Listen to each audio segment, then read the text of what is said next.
Em nome do Pai, do Filho e do Espírito Santo. Amém. Ave Maria, cheia de graça, o Senhor é convosco.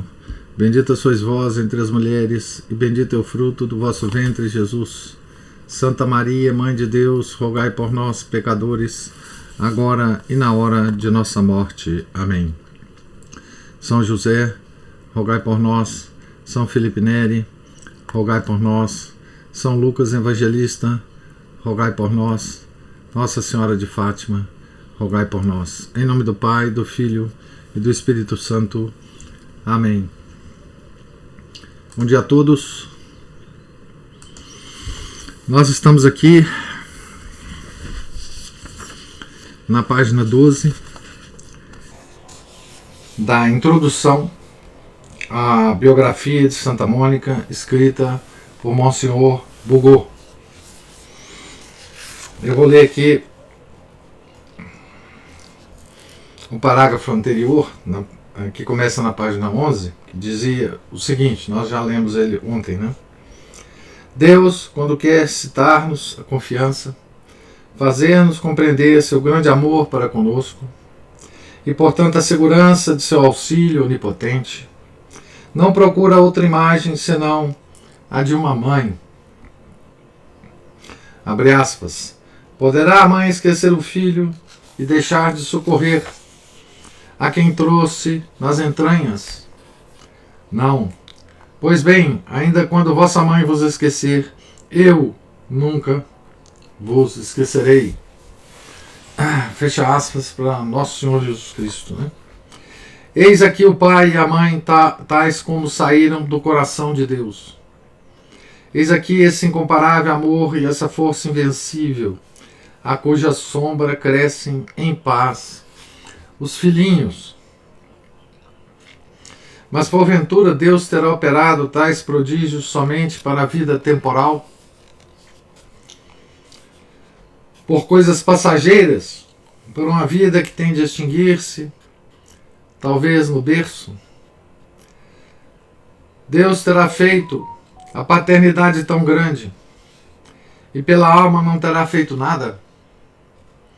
Quando se trata desta vida divina que Deus nos deu e que tantos inimigos pretendem arrancar-nos, terá deixado a maternidade desarmada e impotente, destinando-a a ver perigos que não pode conjurar e ruínas que jamais poderá reconstruir?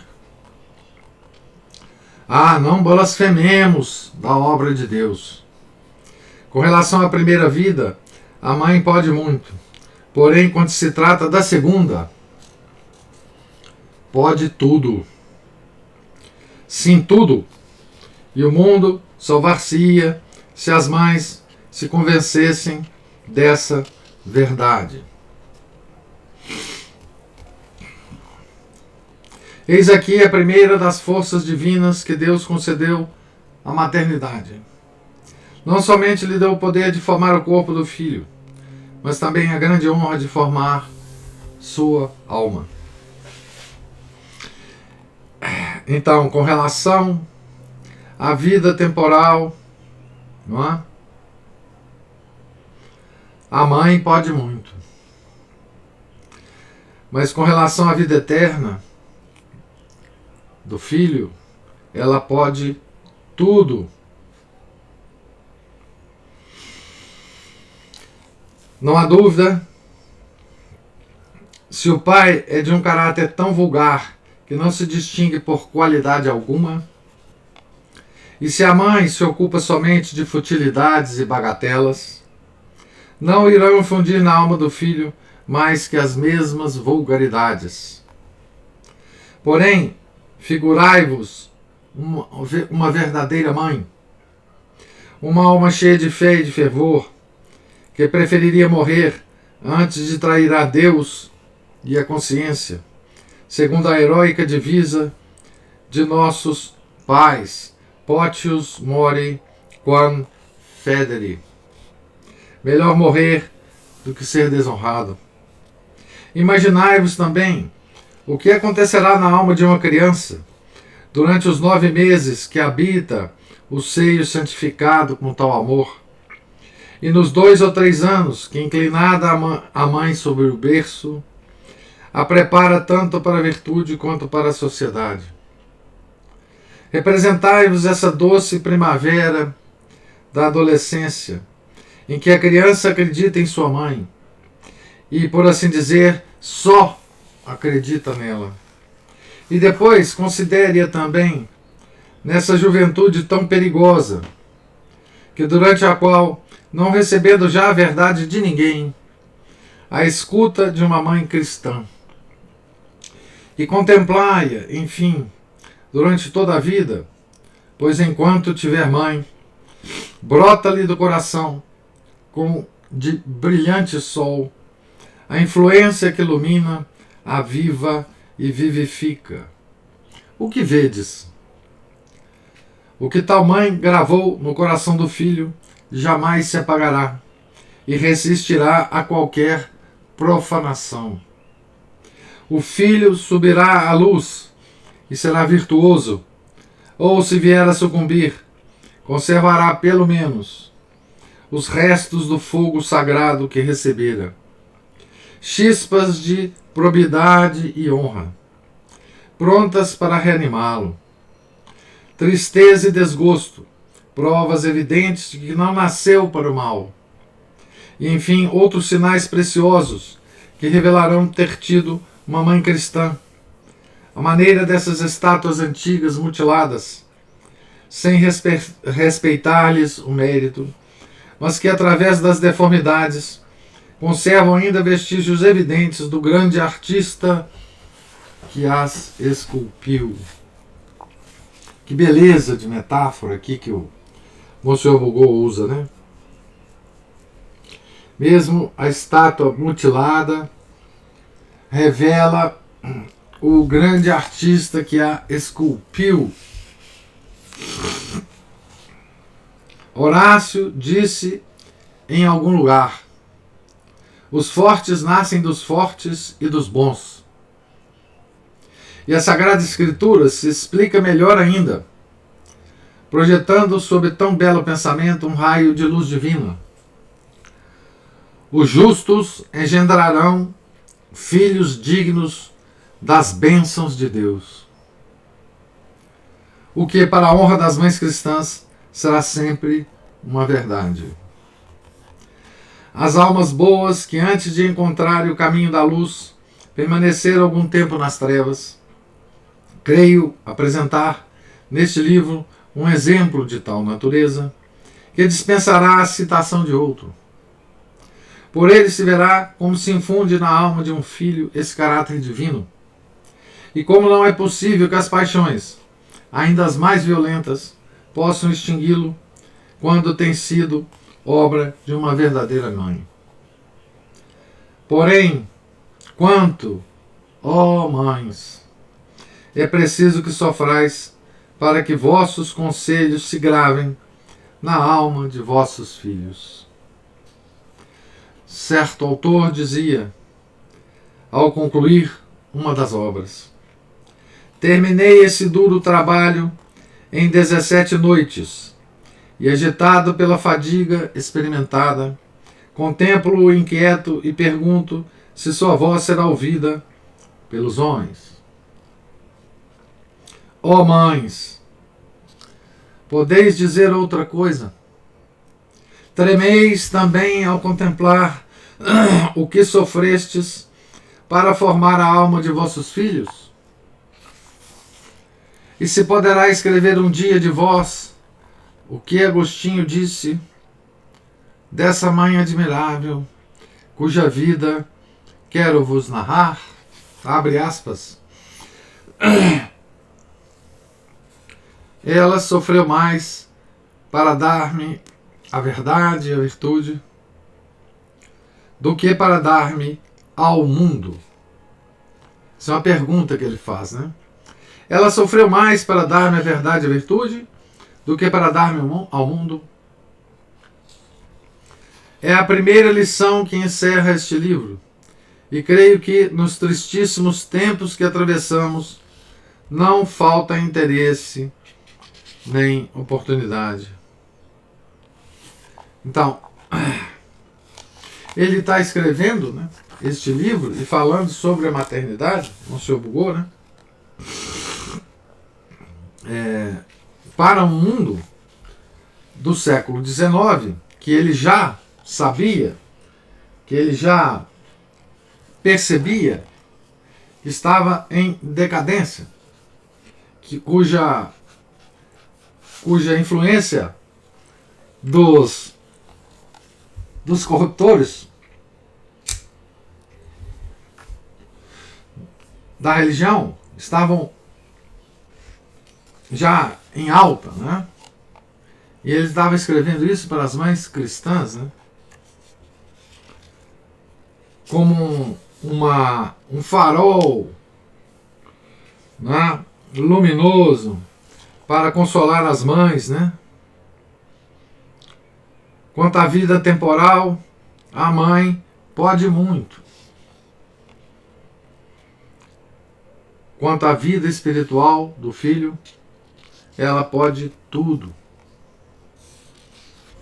Essa é a característica desse, vamos chamar, carisma materno. Ela vai esculpir uma imagem,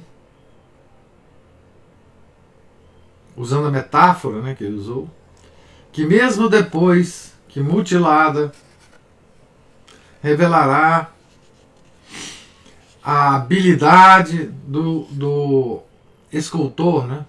Certo?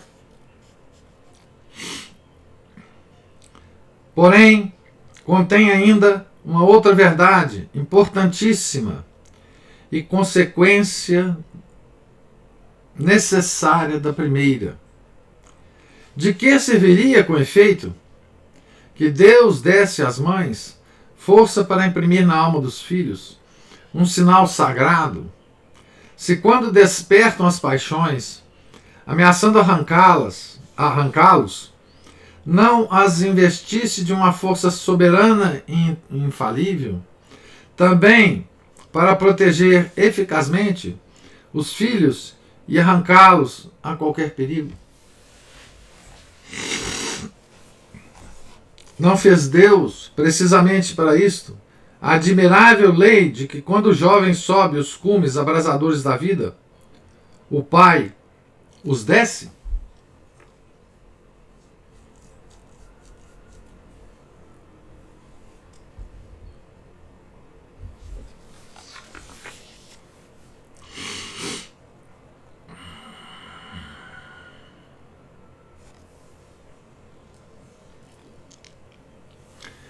E quando a jovem aproxima aos lábios a sedutora taça em que aos 16 anos creem beber a felicidade, a mãe acaba esvaziando-a até o fim, perdendo o encanto das vaidades e ilusões mundanas. Precisamente quando os filhos correm perigo de serem deslumbrados por essas mesmas ilusões. E para que tudo isso,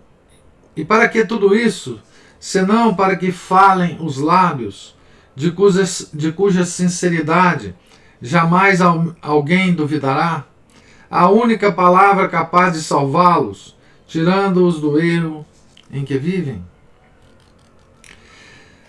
Não será por isto que Deus dotou a maternidade de uma espécie de intuição que lhe revela os perigos a que está exposto o filho e o caminho que é preciso fazê-lo seguir para evitar os escolhos?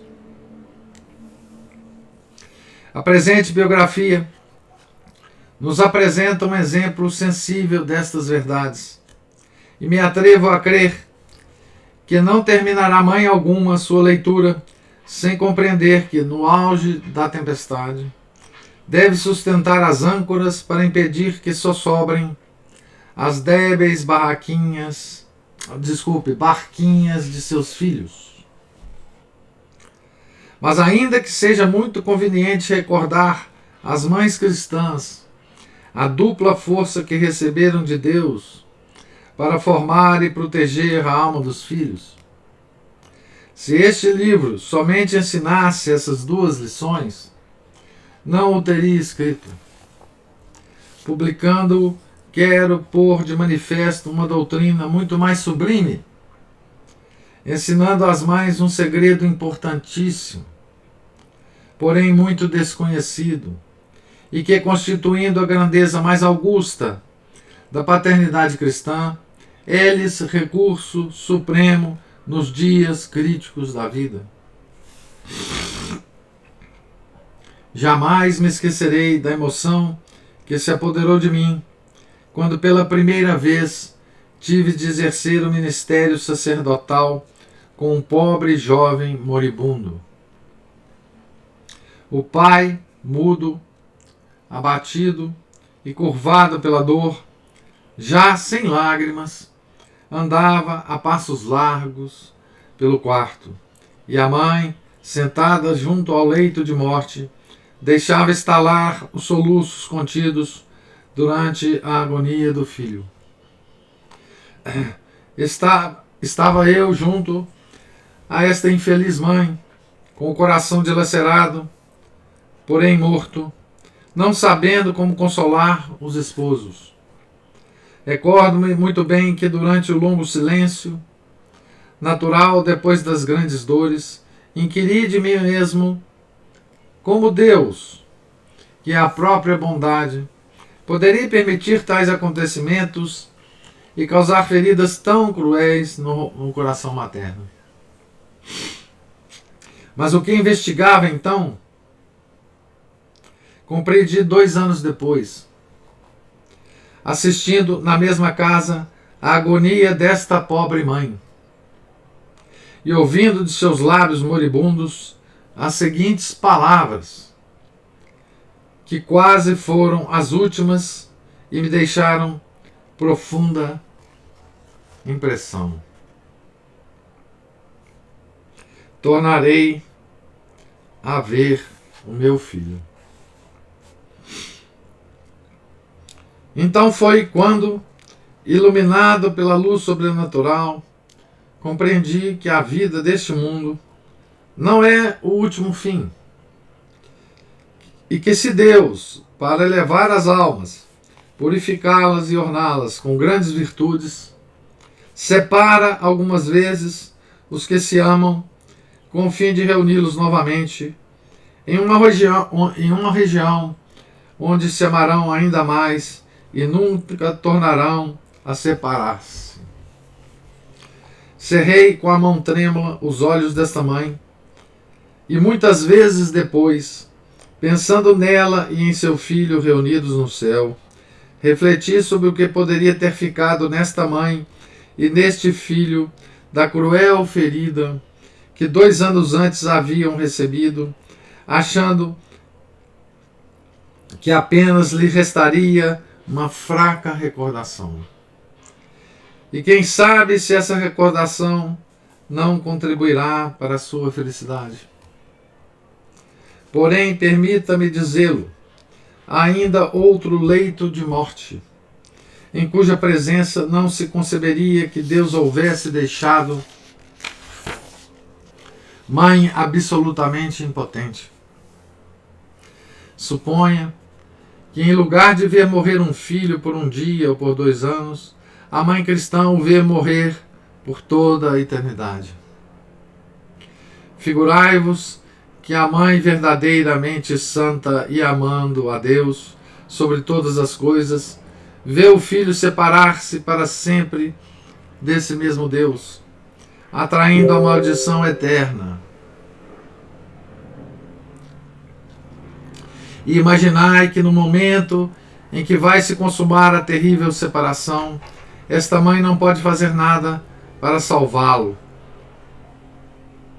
Não interrogo às sagradas escrituras, escuto a minha razão, ao meu bom senso, ao meu coração, que não pode ser melhor que o de Deus, e digo sem vacilar: não, isto não é possível. Em semelhante infelicidade, Deus não deixou a mãe desarmada e impotente. Existe no melhor e mais puro de sua alma, nas profundidades mais augustas da maternidade, um não sei que, um arranco, um esforço, um grito, uma lágrima, um soluço, que talvez nem todas as mães descubram, mas que está ali e que, se sai da alma, não sairá sempre sob a dupla influência do amor de Deus e do amor do Filho. Salvar-lhe-á infalivelmente a alma. É o que creio.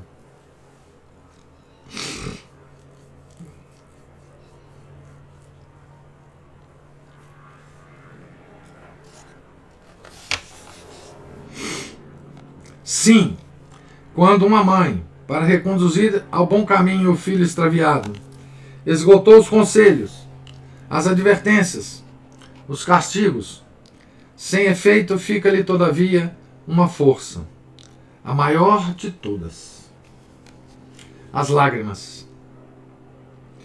Que rogue, que implore, que chore, que vá buscar uma lágrima, feita e guardada por Deus no mais recôndito do coração, onde, por assim dizer, se tocam a alma de mãe e a alma de cristã, e o filho será salvo. Vêem-se diariamente jovens que, tendo abusado de tudo quanto há, e depois de arrastarem-se por 1000 ignomínias, voltam ao caminho da virtude, porque suas mães choravam muito. Aqui, a capa do livro, né, é a Santa Mônica, né, com algumas lágrimas descendo no seu rosto, né? E nós vamos ver a razão dessas lágrimas, né? Quem terá lido a história de Agar, do centurião, da filha de Jairo, do filho da viúva de Naim, sem ter ficado comovido, vendo a ternura infinita do coração amantíssimo de Deus? E para que tudo isso? Para que as mães compreendam o imenso poder que nelas depositou. Ensiná-las a encontrar em seu coração esse grito a que nada resiste. Incentivá-las a não desanimar nunca, quaisquer que sejam as tempestades levantadas na alma dos filhos, e reconduzi-los para Deus à força de orações, sofrimentos, sacrifícios e lágrimas. Veremos nesta biografia um jovem educado por uma mãe santa, muito santa, sendo-lhe durante toda a infância objeto da mais ativa vigilância e de uma proteção terna e forte, dotado do mais raro talento e de um coração que ama a mãe apaixonadamente, e que por todas essas razões devia ter, depois da infância mais pura, a mais feliz e casta juventude. E a haveria tido, sem dúvida, se a mãe tivesse exclusivamente encarregada de sua educação. Porém, por infelicidade, estava casada com um insensato. Porque outro nome não se pode dar ao pai, que tão pouco cuidadoso da virtude de Agostinho como da própria, violento e despótico no proceder, parece zombar, durante 15 anos, da inocência do filho, abandonando-o aos maiores perigos. Vítima das temeridades do pai, vê-se esse pobre jovem cair de abismo em abismo, reconhecendo muito cedo todas as tempestades do coração. E atraído fortemente pela excessiva ternura da alma e aprisionado em sua cadeia enobrecida, se o vício pode enobrecer, por um resto de honra e fidelidade inviolável, vê-se envolvido em uma segunda cadeia, completamente vergonhosa. E do princípio de suas desordens até o fim, passou 16 anos em degradante escravidão. A Ana está falando aqui, o livro mal começou e já estou chorando rios. Pois é, eu não posso chorar porque eu que estou lendo, né, Ana? Tem que manter a compostura aqui, né? Mas, outro dia a Juliana falou que tinha comprado o livro e que estava lendo a introdução. E eu falei para ela assim, prepare os lenços, né? Essa introdução aqui é impressionante, né? Monsieur Bugot sabe escrever, né? É uma... Esses franceses do século XIX são impressionantes, né? Monsieur Bugot, Monsieur de Seguy, eles... essa introdução aqui enfim...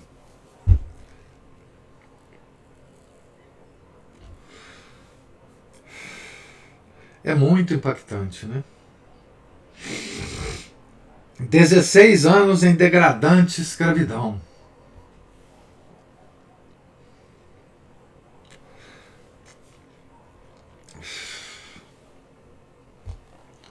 Depois dessa biografia, que eu acho que vai nos acontecer, nós temos aqui entre nós, né, um grande leitor de Santo Agostinho, mas o que vai acontecer com o nosso grande santo, né, é que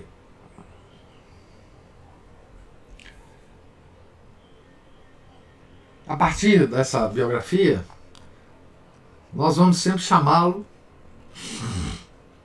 não de Agostinho de Hipona, não de Santo Agostinho, doutor da igreja,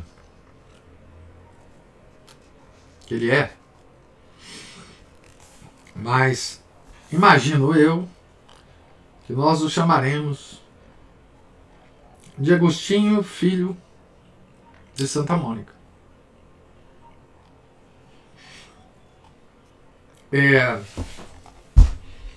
Talvez o único título que Santo Agostinho aceitaria com prazer, né? Porque a gente sabe que Santo Agostinho nem padre queria ser, nem bispo queria ser, né? Ele não era afeito a esses títulos, né? Mas esse título de Agostinho, filho de Santa Mônica, me parece que é um título que ele aceitaria de muito bom grado, né?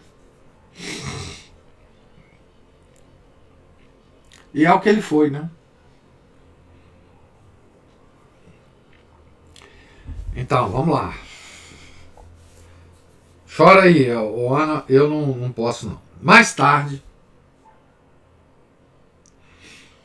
Agostinho de tantas lágrimas, isso mesmo. Mais tarde, como as trevas do espírito são geralmente o castigo das desordens do coração. Aqui, essa frase, ela tem muita repercussão, né? Para nós, que já comentamos tanto sobre isso, né?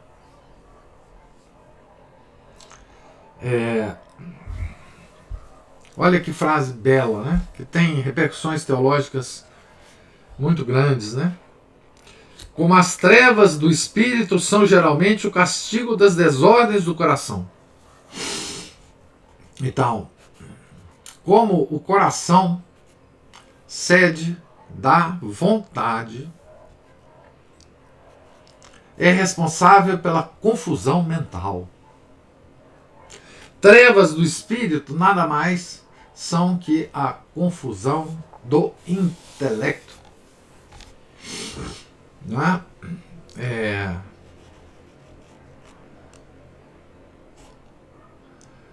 A gente pensa que isso é um castigo de Deus, mas não é um castigo de Deus. É como o homem é feito, como ele foi criado. Se você tem desordem no coração, desordem de afetos, desordem de vontades, desordem de amores, o seu intelecto entra na sombra das trevas. Você passa a não entender mais nada. Ou você passa a entender tudo errado. Não é isso? É só observar o mundo.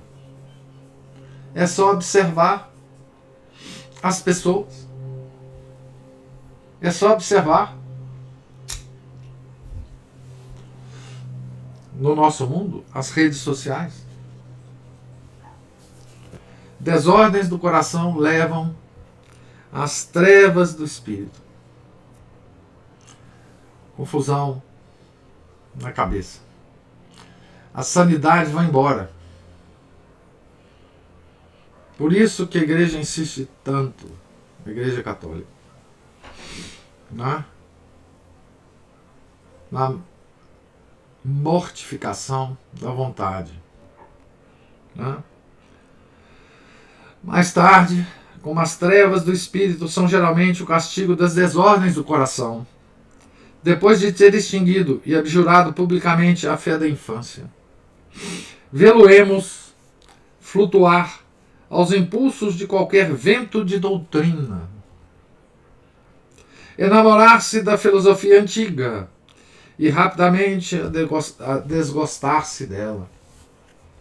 E com razão, visto que não lhe oferecia senão um terreno arenoso e movediço, sobre o qual seu grande gênio não podia fundar nada de seguro e forte. Arrojar-se logo em uma heresia sedutora e ao mesmo tempo grosseira, que é o maniqueísmo, que é a gnose, né? E apesar das dúvidas e inquietações, agitar-se nela, sempre intranquilo, pelo espaço de 9 anos.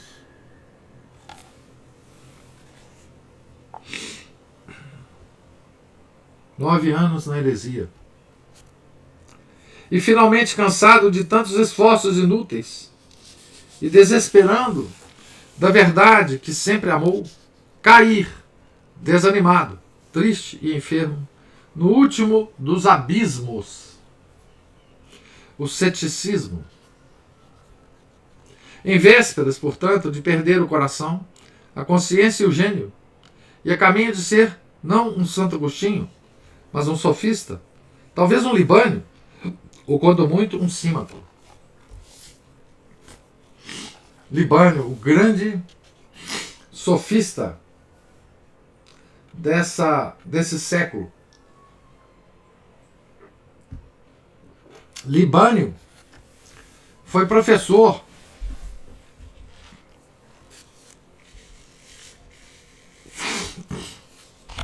de São João Crisóstomo, de São Basílio Magno, daqueles irmãos lá do São Basílio Magno todos, aqueles 9 santos da família, né? São Gregório Nazianzeno. Né? Libânio era um grande professor de retórica, grande. Era uma, digamos assim, uma referência máxima em retórica. Todo mundo que queria aprender retórica ia a Libânio. Tá certo?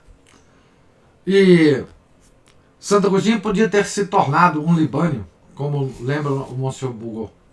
Ele tinha a competência intelectual para isso. Poderia ter caído no ceticismo, na sofística, que é o caminho de um grande intelectual, com o coração desordenado. É a treva do espírito, não é? De que o Monsieur Bugot fala aqui. Porém, que coisa singular. Quando já tudo parecia perdido, vemo-lo de repente retomar o voo. Primeiro, lentamente, como uma águia ferida de morte. Depois, com mais viveza. E por último, com toda a rapidez, batendo as asas ao descobrir a luz e saudando com palavras eloquentíssimas a verdade que novamente encontrava o melhor, recebendo humildemente, entre suspiros e lágrimas, a beleza sempre antiga e sempre nova, que havia conhecido demasiadamente tarde e demasiadamente tarde a havia amado. E desde os abismos da paixão e da dúvida, vê-lo-emos afinal remontar-se, triunfante, aos cumes da luz e do divino amor.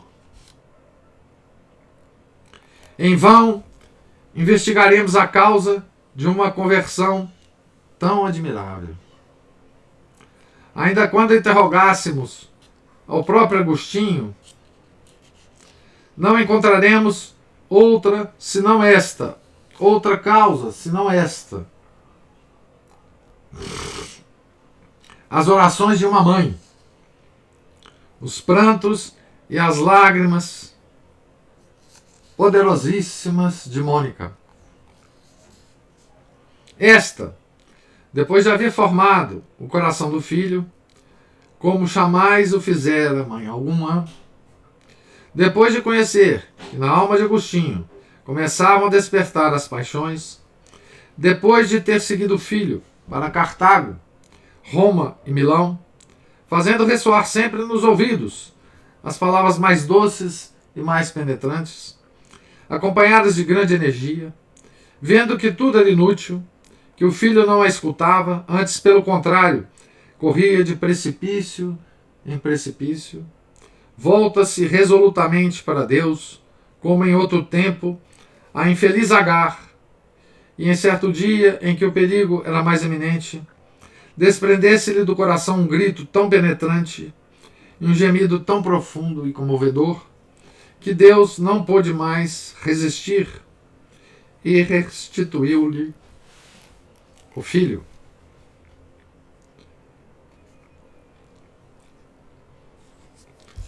O grito último, né, de esperança e ao mesmo tempo de desespero, né, que ela dirigiu a Deus, né?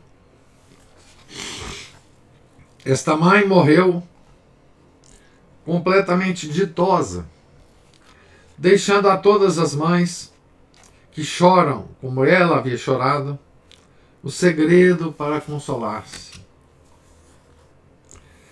É esta a história de Santa Mônica, que com a graça de Deus pretendo narrar. O ilustre historiador, de cuja inesgotável fonte auri, é o próprio filho de tantas lágrimas. Agostinho amava com delírio a sua mãe. Falava dela sem cessar e embalsamou com a sua lembrança quase todos os escritos.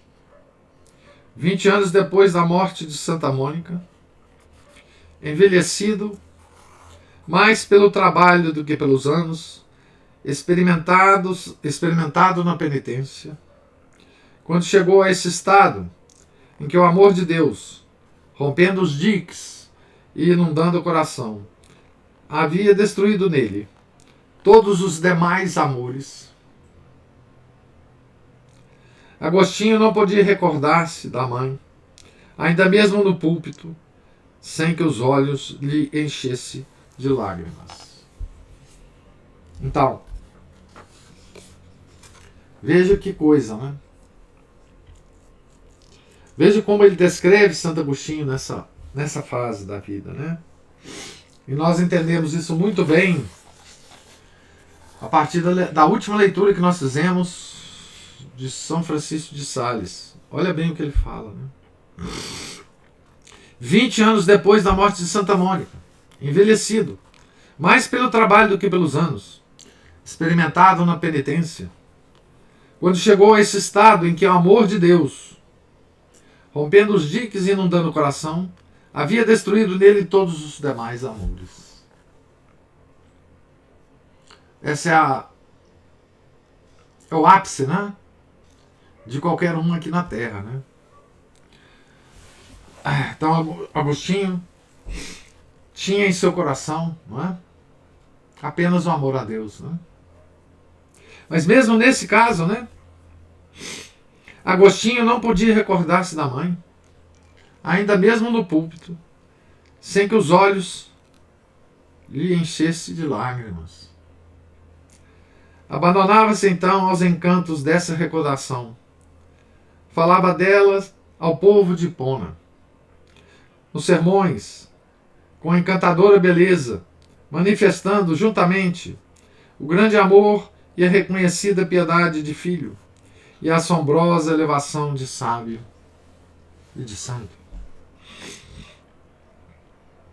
A Igreja, que é também mãe, tem celebrado a memória de Santa Mônica com essa retórica própria e exclusiva da esposa de Jesus Cristo. Os santos que passaram por este mundo, os doutores, os pontífices, as virgens, as grandes escritoras, os grandes escritores e oradores, todos a aclamaram pelos séculos afora, com palavras dignas de serem reconhecidas. Recolhi várias pérolas e formei essa preciosa joia que ofereço, com especialidade às mães cristãs. Lê depois a história de Santa Mônica. Aprendei dessa esposa e mãe a pedir, a rogar com ela, como ela, a esperar sempre e não desanimar jamais. E não esqueceis que se a juventude corre hoje tão grandes perigos, é porque não há bastantes lágrimas nos olhos das esposas e das mães. Émile Bugot.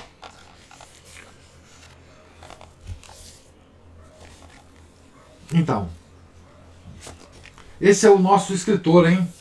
Que belíssima pena que tem esse Monsenhor Émile Bugot, grande bispo de Laval, grande geógrafo do século XIX. Né? Que belo texto que esse cara tem. Né? Não podia deixar de ser um homem que tem essa capacidade de escrever, né? Para escrever sobre Santa Mônica e Santo Agostinho.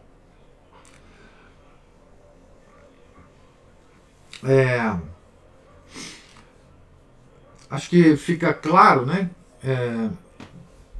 por essa introdução que eu acabei de ler, né, por que eu considero que esse livro será, para nós, né, como que um catecismo da maternidade. Né? Um catecismo para as mães, né? Específico, né?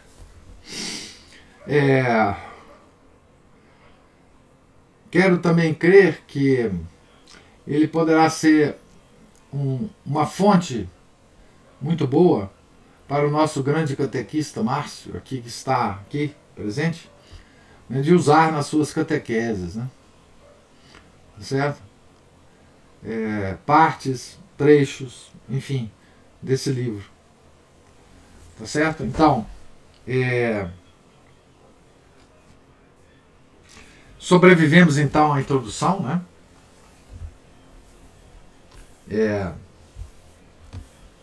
O leitor aqui não deu vexame, não chorou, tá certo?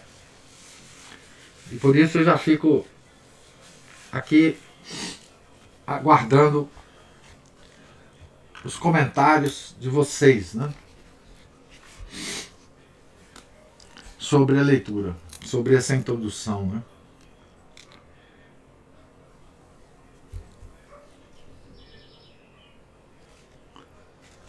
Bom, professor, já que as mães ficaram em silêncio aí, eu entro no campo então.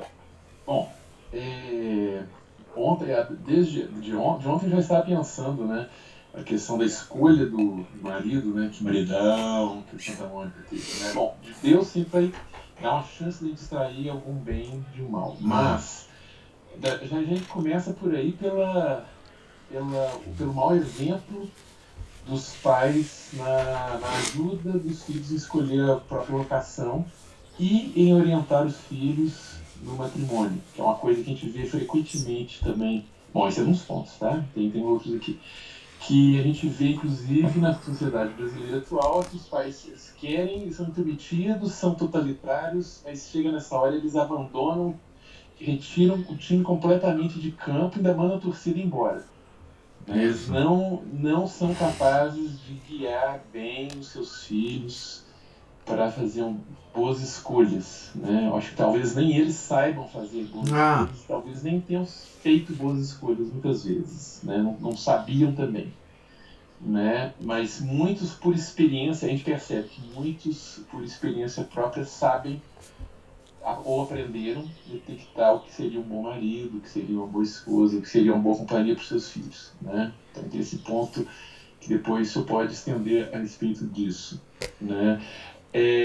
A descrição aí dos sofrimentos da Santa Mônica, eles batem exatamente com muito que o Santo Antônio de Pádua, né, ou de Lisboa, ele falou sobre a penitência. Né? A gente vê que Santa Mônica, ela, por amor ao filho, por amor a Deus também, para poder ordenar o filho, ao amor a Deus, ela fez várias dessas horas de penitência, né? Saber aí as lágrimas, os sofrimentos, os trabalhos, né? As exortações, o que fosse aí. Ela praticamente pegou assim mais de metade da lista de Santo Antônio. E a gente fica comparando também com as mães, as mãezinhas modernas hoje, que elas não têm o amor nem a paciência sequer para dar o alimento físico, que dirá o espiritual, né? Porque muitas mães acham que, muitos pais também, tá? Não estou excluindo os pais não, os pais também estão muito dos restos. Maternidade e paternidade, né? Exato, que eles creem que isso é criar filho igual criar um filhote de cachorro.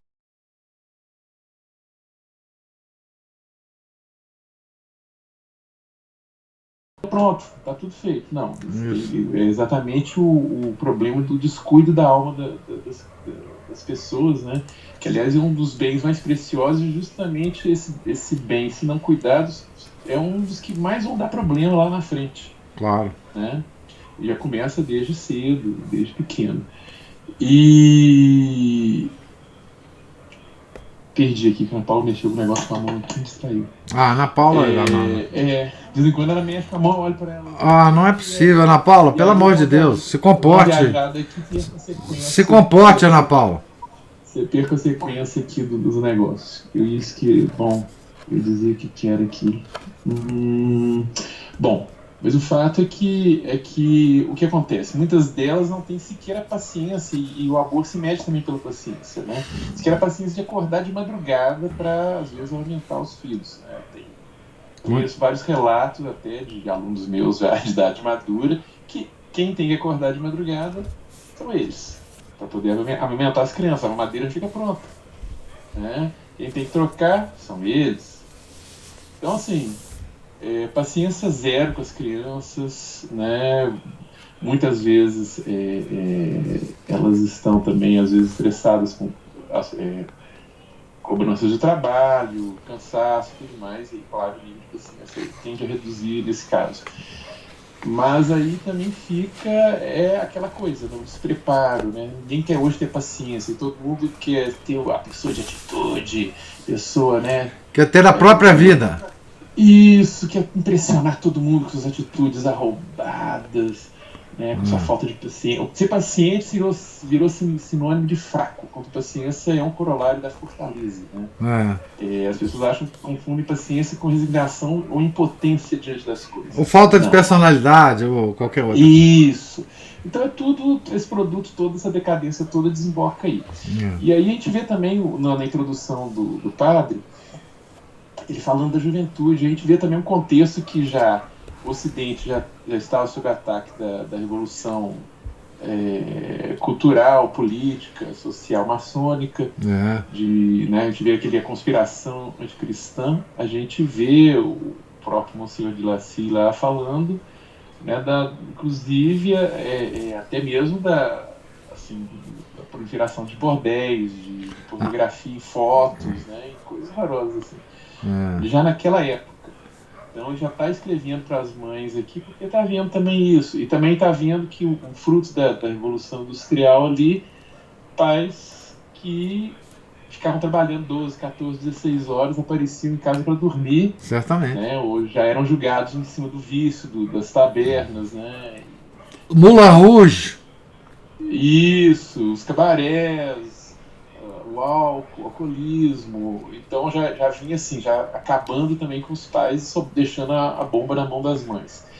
E disso aí vem hoje, até hoje, aquela crença de que mamães ficam em casa, papais ficam lá fora, mamãe manda aqui dentro e você, esse vagabundo, vai pra rua. Quando na verdade, muito antes disso, você tinha um contexto mais rural. Isso aí é um contexto mais urbano, né? Ele está escrevendo, não está escrevendo para Dona Maria aí, analfabeta lá no meio da roça, catadora de inhame, né? Não, e ele era urbano também, né? Bispo de Laval, quer dizer, ele era, enfim... Exato. De ver também que no meio rural as pessoas, ali pelas 3 horas da tarde, por exemplo, começavam a voltar para casa, fazer o jantar, quem fosse tomar banho, ou lavar os pés, né? Como os da roça faziam. Mais puro estilo francês, mas também válido aqui.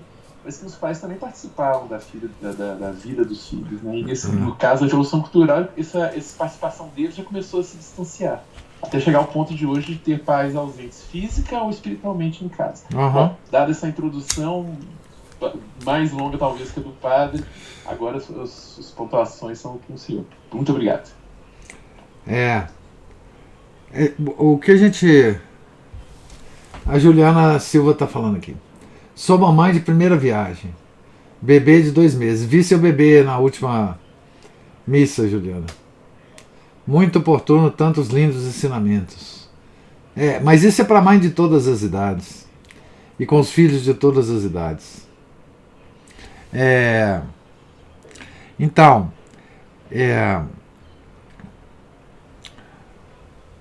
mais uma vez, né? Pontuando mais uma vez. A degradação da civilização. A tal civilização ocidental que o pessoal gosta de falar aí, os escolásticos de escadaria de igreja, os tomistas de padaria,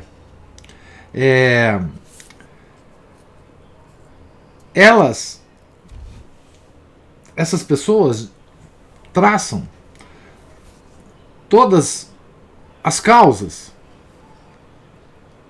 dessa degradação. E, claro, traçam direitinho, verdadeiro. Né? Mas a causa fundamental eles esquecem. A causa fundamental é exatamente essa modificação, esse novo entendimento da paternidade e da maternidade. Aí está o núcleo de toda a degradação da grande civilização cristã que foi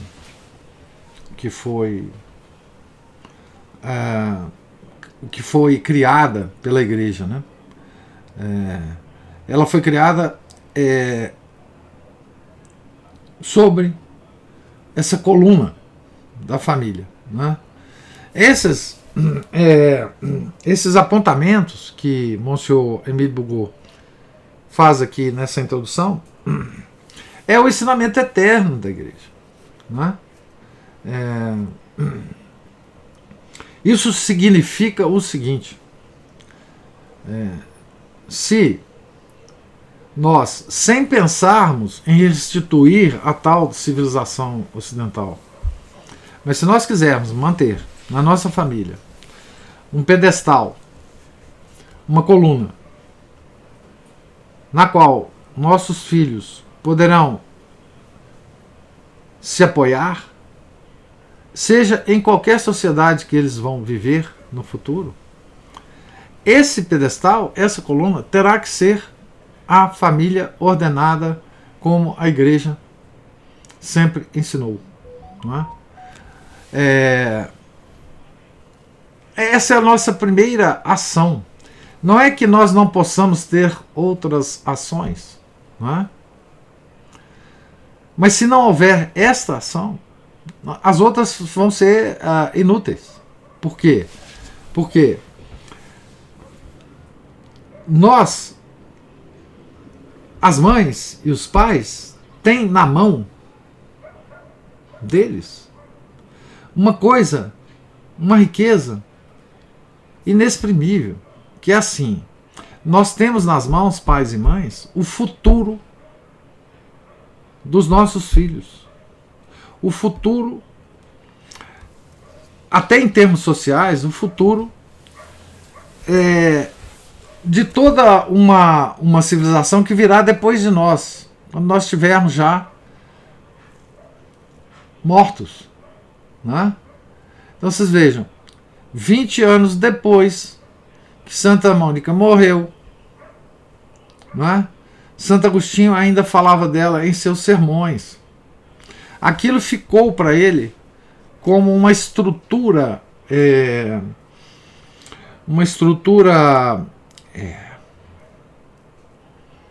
firme, em que ele podia se apoiar para qualquer coisa na vida.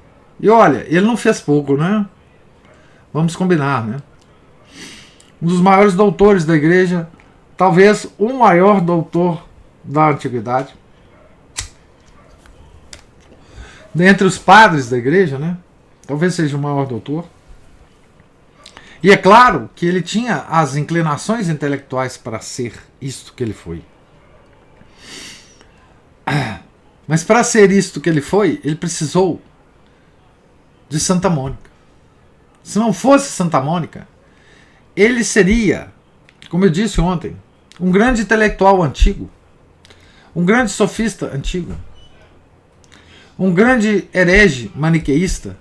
Nós ainda, talvez, o estudássemos como um grande herege, um grande inimigo da igreja, um poderosíssimo inimigo da igreja. Porque as tendências intelectuais naturais dele, bom, essas são absolutamente claras, não há como contestar, né? Mas quem o fez transformar-se do herege e do retórico sofista para o grande doutor da igreja foi Santa Mônica. Foi as lágrimas de Santa Mônica, foi o sofrimento de Santa Mônica, não é? Foi os gemidos de Santa Mônica, não é? Tá certo? Então, ela não decidiu sobre as inclinações naturais dele. Esse ele tinha, porque Deus tinha dado a ele. Mas ela decidiu o essencial. E é isso que as mães têm que saber. As inclinações intelectuais, naturais dos filhos, eles já têm de Deus. Isso não importa. Isso já é um dado da natureza. Um filho é mais assim, o outro é mais assado. Mas o assim, o assado, ele pode ser direcionado conforme a mãe educar o filho. Mãe e pai, né? Maternidade e paternidade, né? E Deus nos dá filhos com tendências diferentes, não é? E nós temos que orientá-los nessas várias tendências para a única coisa que vale a pena, que é o amor a Deus, que é a pertença à Santa Madre Igreja, que é a doutrina da Igreja, não é? Quando eu falo doutrina da Igreja, não precisa explicar Santo Tomás de Aquino para o menino, não é? Ninguém precisa saber a diferença de ente e essência. Ninguém precisa ler um livrinho que São Tomás de Aquino escreveu aos 19 anos para se salvar. Tá certo? Não. Precisa muito menos que isso. Tá certo? próprio Santo Tomás de Aquino falava isso, né? Não precisa disso. Não precisa saber a diferença de ente e essência. Tá certo? Não, não precisa. Não precisa saber provar que Deus existe segundo as cinco vias de São Tomás de Aquino. Não, não precisa. Não precisa disso. Mas não é que isso seja, digamos assim, desinteressante, né? Nós, sofisticadinhos do século XX, adoramos essas sofisticações, né? Adoramos esses papos de escadaria de igreja. Adoramos isso. Mas isso não é essencial. A pessoa pode passar a vida inteira sem saber isso, não é? E se salvar e ter uma vida santa. É isso que nós precisamos saber, né? Hoje existe uma pressão muito grande nos nossos meios, né? Dessas leituras elevadas, não é? Isso tudo é uma bobagem do tempo moderno, tá certo? Uma bobagem. Alguém nos convenceu disso em algum momento. Nós temos que ler toda a literatura clássica para saber criar os nossos filhos. Certo? Gente, maternidade é um carisma que Deus deu. É uma graça especial que Deus deu. Maternidade e paternidade. Não depende de nada que a gente tenha lido. Não depende da nossa cultura. Não depende de quantos livros nós lemos. Tá certo? Só depende de nós direcionarmos os nossos afetos, o nosso coração para Deus. É só isso. Certo? Mas eu acho que eu já estou falando demais aqui. Vamos dar oportunidade para as pessoas que queiram falar aí.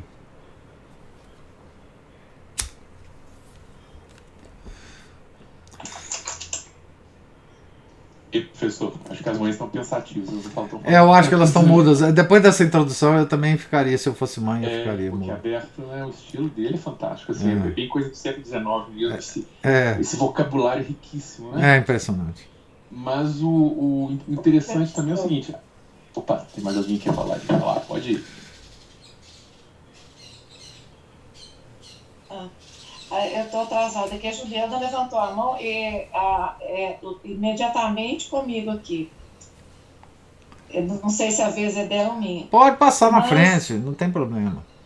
Ela não liga, não. Juliana Juliana tranquilo. Na verdade, eu ia falar algo assim, digamos, bem próximo do que o professor está falando, né? Acabou de falar. O que eu vejo, assim, a minha experiência, falar que o Márcio dá um diagnóstico muito bom de como nós estamos. E a minha, digamos, experiência é a de que enfrentar esse mundo moderno é uma coisa, assim, hercúlea, porque nós já estamos muito avançados nessa descristianização, né? Muito avançados. E é uma dificuldade muito grande você perceber, quando a gente sempre fala que estamos encharcados, né, de modernismo, iluminismo e tudo mais. E o tempo inteiro a gente está lidando com o quê? Com uma alteração no eixo da personalidade. A nossa distância de sermos católicos está na alta consideração que a gente faz de nós mesmos, né? Ontem o professor falou, hoje também, eu acho que foi o Márcio, a mulher cansada ou a mulher que fala, e eu? Mas isso não é uma, digamos assim, próprio, às vezes, até da natureza, de ser egoísta ou não. É porque o mundo te obriga a fazer isso. Você não pode mais, e não estou falando o mundo do trabalho, não. A sua sogra fala isso, a família. Sua mãe fala isso, a família fala isso. Eu tive a sorte, assim, há muitos anos atrás, eu fui procurar, assim, eu tive que procurar coisas fora do meu contexto, porque no meu contexto de vida, família, trabalho, amigas de mais de 50 anos, eu jamais encontraria qualquer apoio. Eu fui fazer um curso de volta ao lar. Eu conheci a Tuane, do nosso querido Leonardo Namorato, numa turma de volta ao lar. Não que eu precisasse disso, que eu já estava aposentando, então minha situação era muito confortável. Mas eu vi o sofrimento de mães ali jovens, com uma carreira pela frente, e vendo os escolhos do Rio. Se elas continuassem naquela carreira, e carreiras de medicina, outras de publicidade e tudo mais. Então, o que eu ia colocar antes, o que eu estou dizendo assim, as jovens mães, elas sofrem muito. Eu também sofri, né? Porque o mundo não nos acolhe, não nos acolhe. Ele é contra nós. Ao É contra contrário. nós que isso É ao contrário. é. Uma mãe que quer Eles ser mãe, o mundo despreza. despreza. Olha, isso eu vi, não comigo objetivamente, mas eu vi aí ao longo da minha vida. Então, eu só vou dizer, eu acho que sempre eu venho falando isso, a vida é simples e ela tem que ser simples. Uma mãe, ela não tem que se equipar de muitas coisas. Não. Ela tem que se equipar, assim, e acho até, professor, que o maior cuidado que tem que ter nesse mundo de hoje é o da ansiedade. Esse mundo nos convida a sermos mulheres praticamente histéricas do ponto de vista do ser ansiosa.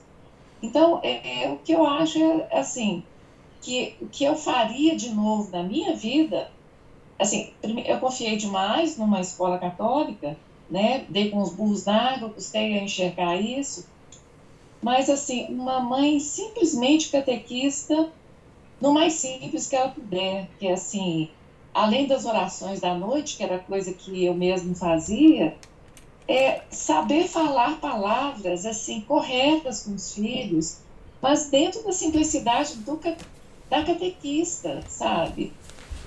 Coisas que são simples assim no ensinamento diário de um filho, sem medo de falar pecado, sem medo de falar inferno. Eu estou falando das coisas que eu tinha medo. Eu tinha medo de falar com meu filho de inferno, meus filhos, os dois, falar a palavra pecado. Papai do céu não gosta, papai do céu está vendo.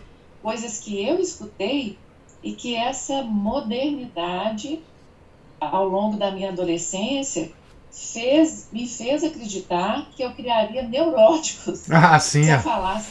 certamente. É O Freud. tempo inteiro é isso. É Freud. Você é uma mãe castradora, você é uma mãe que vai neurotizar seu filho vai ser um desesperado porque você está falando coisa errada com ele.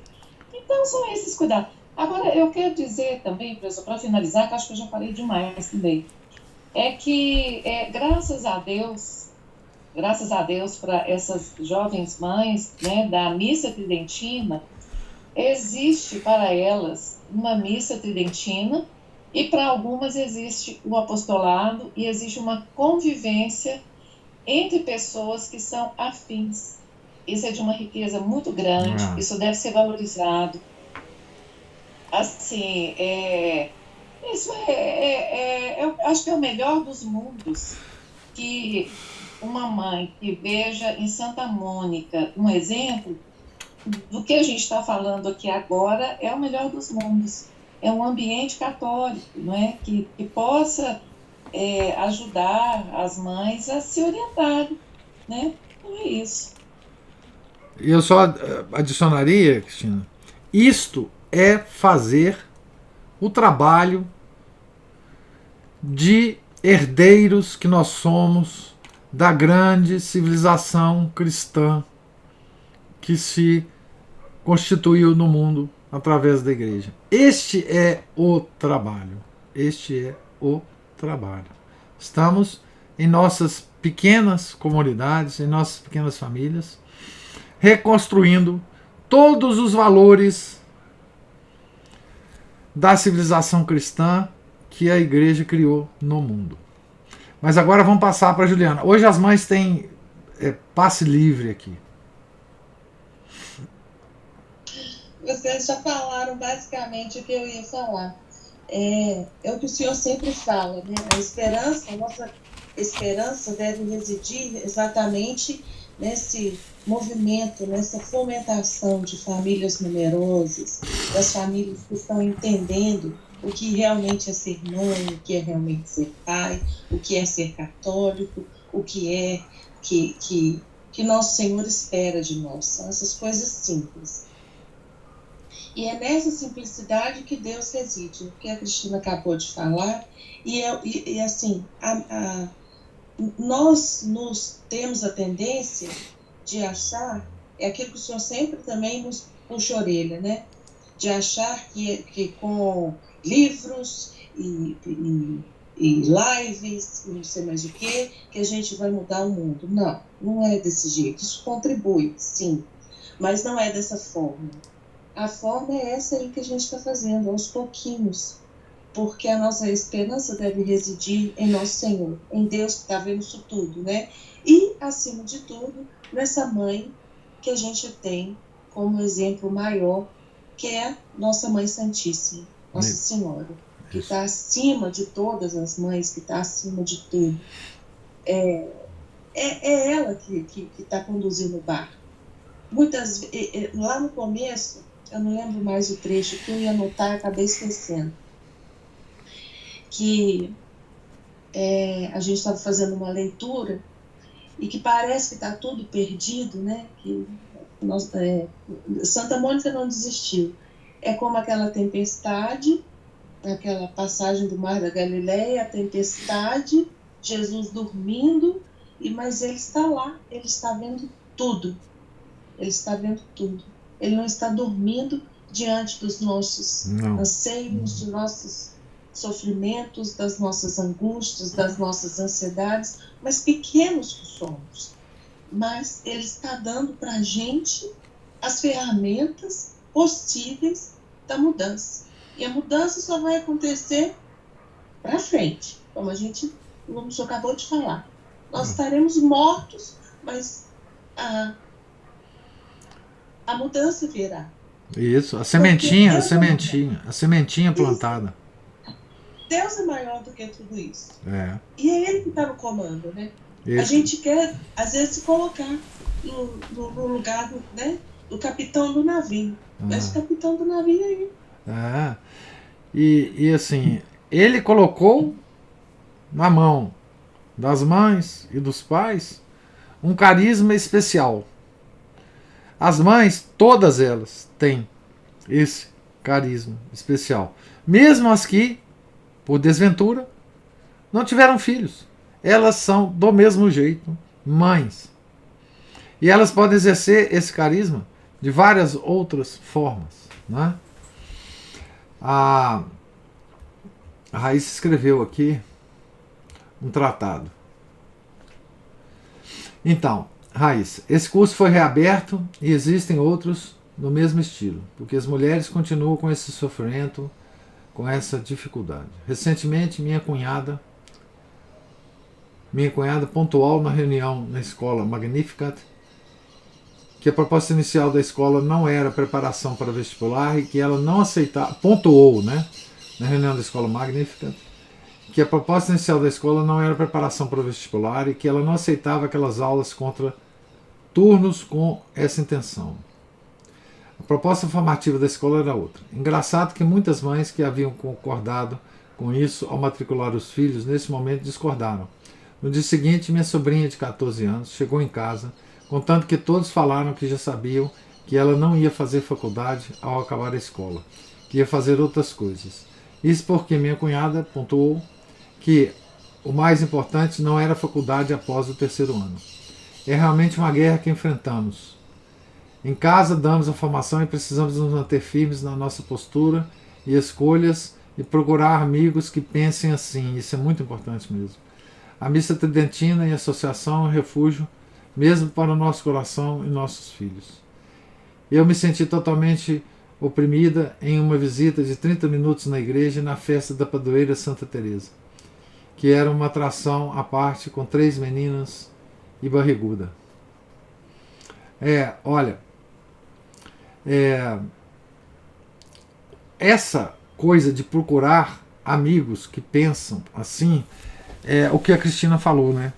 É uma forma de nos abrigarmos, né, nessa guerra. A Raíssa ainda continua. Minha madrinha conta que quando jovem, ao dizer à mãe que não queria estudar, a mãe simplesmente disse: então eu vou te preparar para ser melhor dona de casa e mãe de família. Precisamos voltar a ser assim. Pois então, isso, Raíssa, é um sinal, um sintoma, tudo isso que você falou, né, do quão distante nós estamos da percepção verdadeiramente católica de ser mãe, né, de ser uma dona de casa, né, de ser o esteio da família, né, porque a mulher é o esteio da família. Eu falei muito com vocês isso, né. Mas a Ana Paula levantou a mão, ou o Márcio, não sei. Bom, sou eu. Bom, aquela questão, né, de que eu ia pontuar era exatamente isso. Muitas vezes, o que acontece? As pessoas aprendem a ser pais ou mães convivendo com seus próprios pais e mães. E a gente vai vendo como é que a convivência com eles, do andar das gerações, vai sendo reduzido, né? Meninos que vão para a escola já diminuem essa convivência, que vão para a escolinha, menos ainda, vão para a creche, são educados por babás, empregadas ou por atividades babás, judô, natação, inglês, etc. E aqueles, né, que já com 6 meses de idade já são colocados numa crechezinha e tchau. Ou vão ser criados com uma avó que muitas vezes é mimar e não vai pegar a criança né, ser uma que faça as vezes de mãe, por exemplo, ou conviver com a avó que faça as vezes de pai. Mas muitas vezes falta essa referência também. Você vê que as pessoas que não tiveram essa convivência, seja que algum dos pais morreu ou foi abandonado, ou não, né, não teve essa presença dentro de casa, ou o pai ou a mãe viviam 1000 atividades, eles ficavam mais sozinhos.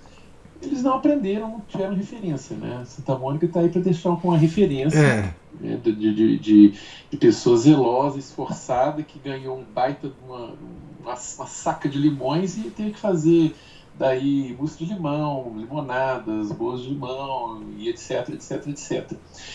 O outro ponto a questão até que a Cristina colocou, muito interessante, né? Que a mulher ela fica esgotada, fica angustiada, e é muita atividade, e é isso mesmo. Não lembro se foi ela também que falou que o mundo é contra as mães, contra as famílias, contra as esposas, contra qualquer mulher de bem, como a Raíssa colocou aí, né? Ela virou atração turística com ela, com as filhas dela, né?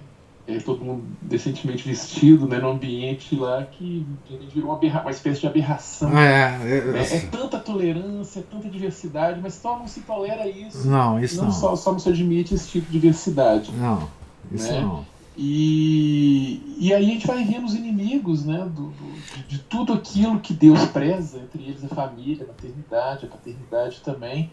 Isso é tudo fruto da Revolução Cultural também, especialmente o marxismo cultural, o gramscismo, e aquele produto deste lado dele, o feminismo, né, que eu não canso de bater. Ele é um dos maiores inimigos da mulher e age como se fosse amigo dela. Parece aquela amiga falsa que várias mulheres já tiveram desgosto de comprar pela frente, ou uma espécie de cafetão, né? Não, bem, eu te protejo aqui, eu vou te explorar, te usar, te escravizar, mas eu sou seu melhor amigo. Não é? Então é isso. Então, tá aí Santa Mônica como exemplo de mãe, né? Todas as outras santas foram exemplos de mães espirituais, que elas também tiveram maternidade. Pois é, isso é. Né? E espirituais, a Sagrada Família como exemplo, né? A nossa querida Juliana também colocou aí Nossa Senhora como exemplo de mãe, né? E sem mães como Nossa Senhora não haverá filhos como Cristo, sem mães como Santa Mônica não haverá filhos como Santo Agostinho, né? É isso aí. Resumiu bem. A Cristina levantou a mão. O cachorrinho começou a tossir não, latir aqui, se estiver atrapalhando.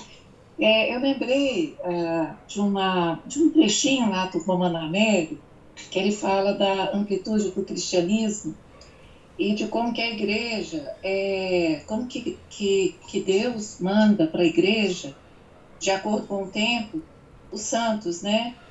Ele faz uma contraposição entre os agostinianos, não, entre os dominicanos e os franciscanos. Ou não vou lembrar direito, mas ele estava falando da amplitude da igreja e de uma certa acomodação ao tempo, né? E eu acho que a gente está sempre lidando, as mães, as mulheres, com essa dificuldade toda que o Márcio acabou de falar, né? Como porque existem essas mães que passam por essa crise de fazer a escolha que elas têm que fazer entre ter uma vida profissional e criar os filhos, ou não, permanecer em casa. Eu acredito, sabe, que é possível ainda a mãe que trabalha, que tem que continuar, porque tem determinadas situações que é impossível voltar atrás, é impossível abrir mão da carreira. Agora, assim, é possível, não vou dizer que é possível, é preciso que os católicos encontrem essa acomodação, entendam essa amplitude cristã e encontrem esse jeito de viver nesse mundo como ele está, não é pensando no resultado, o que o filho vai ser, mas é a mãe cristã, a mãe católica, sabendo como ela deve fazer, trabalhando fora ou não. Porque, às vezes, são detalhes de como que a gente leva o nosso dia a dia, não é só a questão das orações, mas é uma pontuação de comportamento, como eu disse da outra vez, é muito difícil para nós percebermos o quanto da intromissão de uma, eu vou chamar de psicologismo, né? Mas não é isso, a palavra é um pouco mais ampla. A definição de sujeito que já está dentro da gente de uma tal forma que a gente não sabe mais, esse encharcamento de modernidade, né? O inimigo está dentro da gente. Nós não conseguimos mais perceber aquele ponto de desequilíbrio que lançam sobre nós, né? E que isso às vezes determina ou uma outra ação ou uma ou outra opção. Isso foi tudo falado aqui nas aulas de ontem e de hoje, né? A mulher que chama a participação do marido, é tudo muito delicado. Então, assim, eu não estou dando nenhuma receita, não. Eu só estou dizendo que eu tenho esperanças com a própria igreja, que tem amplitude e se acomoda no mundo. Deve existir também uma solução para nós, mulheres, mães, que trabalham fora ou não trabalham fora, que tem que ter carreira ou que não tem que ter carreira. Há que existir uma forma da gente equilibrar isso e fazer o nosso papel conforme a vontade de Deus na nossa vida individualmente. É isso. Suponho que isso exista.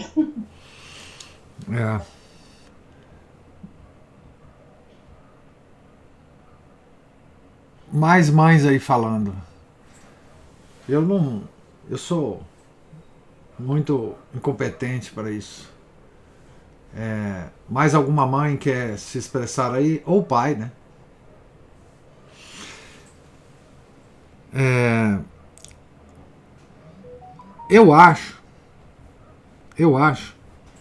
Eu tenho a mesma esperança da Cristina, porque do jeito que a gente está, no ponto que a gente chegou, né,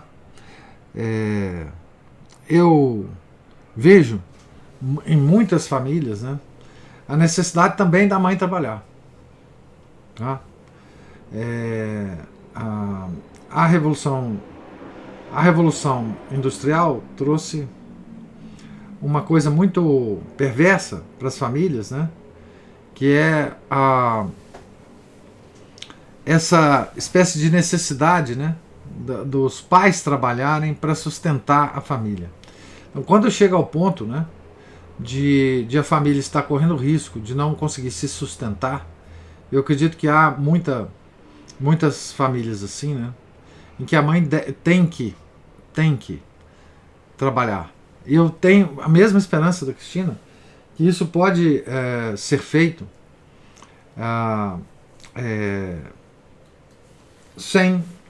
com um certo arranjo familiar, né? Que isso não precise necessariamente, né, afetar a criação dos filhos. Isso eu acredito, porque o mundo está tão complexo hoje que as mães também têm esse tipo de exigência, né? Não, eu vou largar o meu emprego, eu vou largar tudo que eu faço, etc, etc, etc. Às vezes essa situação, esse abandono, pode ser muito prejudicial também para a família, né? Porque às vezes o marido não está conseguindo, enfim, sustentar a família, né? Então é preciso a gente se manter vivo, né, para fazer qualquer coisa. Então eu também tenho esperança, Cristina, disso poder ser equacionado de forma cristã, católica, não é? De forma razoavelmente bem. E sim, eu acho mesmo que isso é um conjunto de coisas, Cristina. Os nossos inimigos,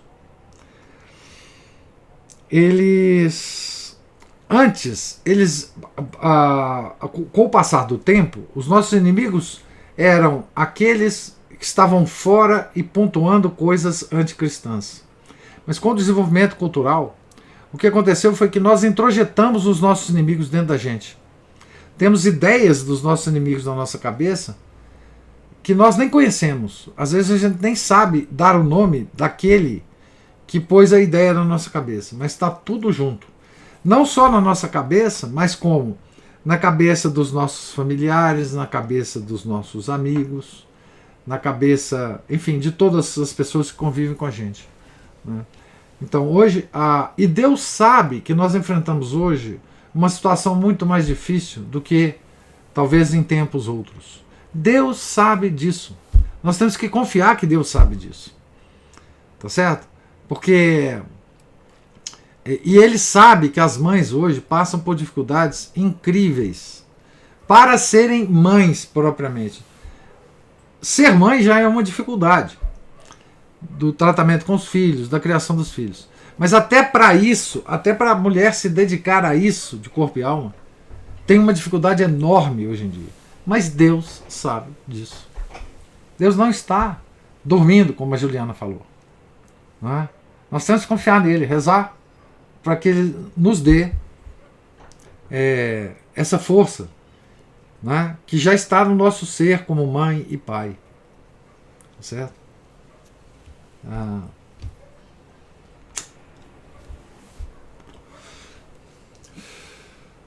Então, mais alguma